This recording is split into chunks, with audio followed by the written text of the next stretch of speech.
They got me up because I ain't Gina. I'm scrolling today, and Lauren, I'm like, okay, Tisha Campbell is trending today. I click on the video, and I was a little concerned. Now, here's the thing. Y'all know no serious topics, but I thought this was very worthy because I look out for you. I look out for my own daughter. I sent it to every female I know. And honestly, I think I did send it to my son-in-law and my son because it's really not even about male or female. It's like, wow. So with that being said, Don't y'all. freak out, but I think I almost got snatched up.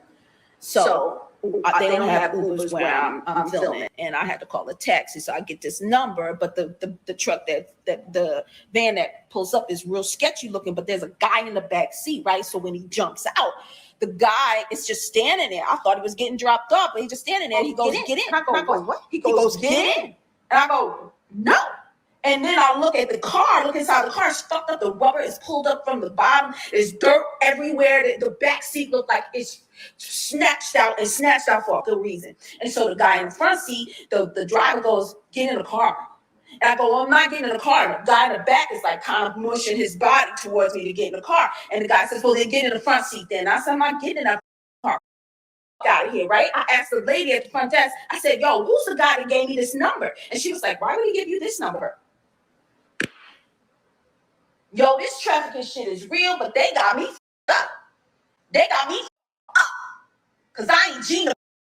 So did you see the video? Yeah, so I saw the video, and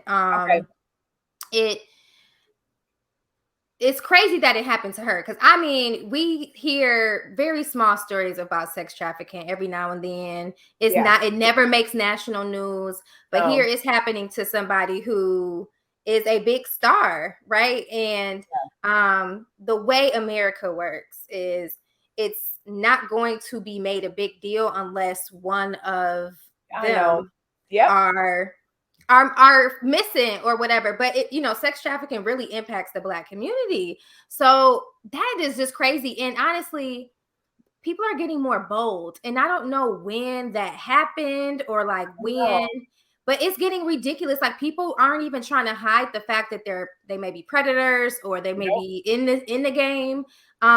It's just so obvious these days. I thought about that when it's really weird, but the whole Candace situation on the haves and have-nots. And remember that one episode or the scene or the storyline of the hotel and how they were working and it was room service. Mm-hmm. And they were running all kind of game. And I was like, whoa. Mm-hmm.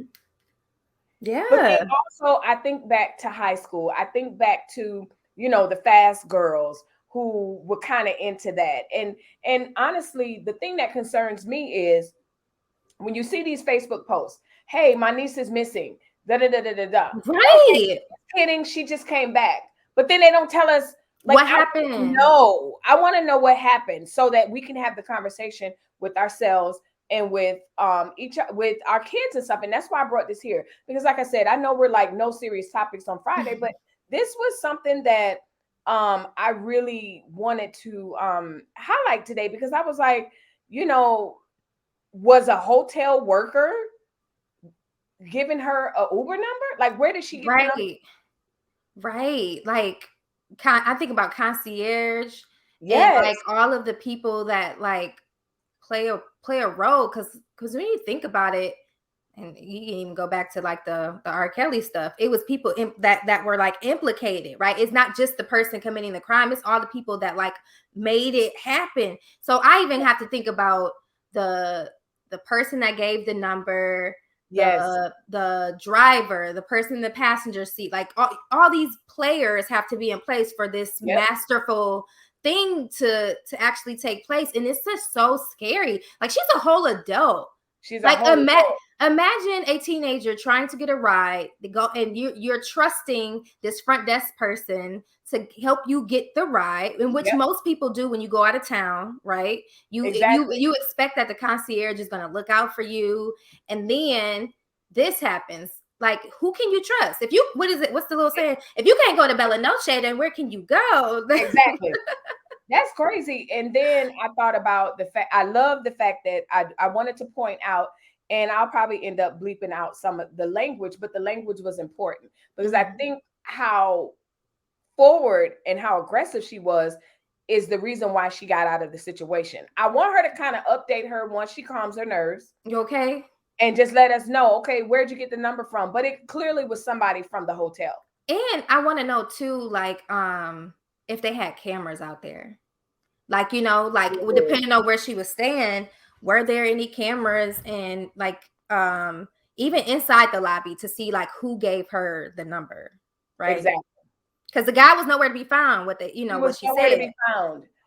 You know, and the thing with Uber is it's so weird, especially if you're like, I've almost gotten into the wrong Uber.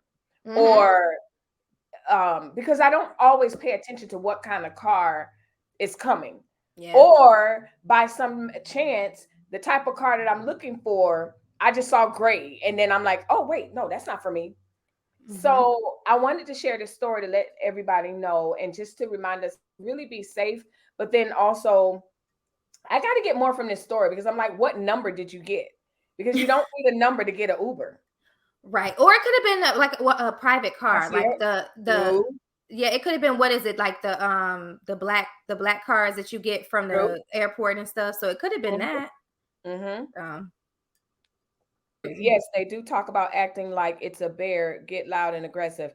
They don't like the attention. Well, I'm so glad she shout out for the nails. Thank you, Adrian. Hey, everyone in the chat. So I'm glad that she made it out, but I'm pretty sure she's gonna come back and give us more. Oh, they got the wrong one. She is gonna take this to the real. She gonna take this to everywhere, and she should. Because when I saw it, I was like, whoa, because she was like, y'all don't be too alarmed, but I almost got taken.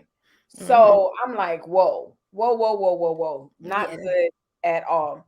That's so crazy. The bottom line is, y'all make sure that y'all are safe. Yes. You have to use your app.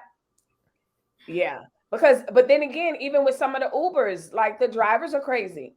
Yeah. That was the scary part for me when Uber and all of them like Lyft started coming out, because at how quick, because I was an Uber driver at one point for a very short amount of time till I was like, this is not okay. But like how quickly they approve you. Like there's no psychiatric evaluation. You just need a car with a registration and insurance and a car that's not a broke down car, a hoopty. Yep.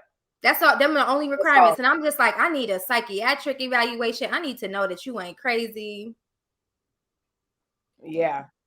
No, yeah. I know.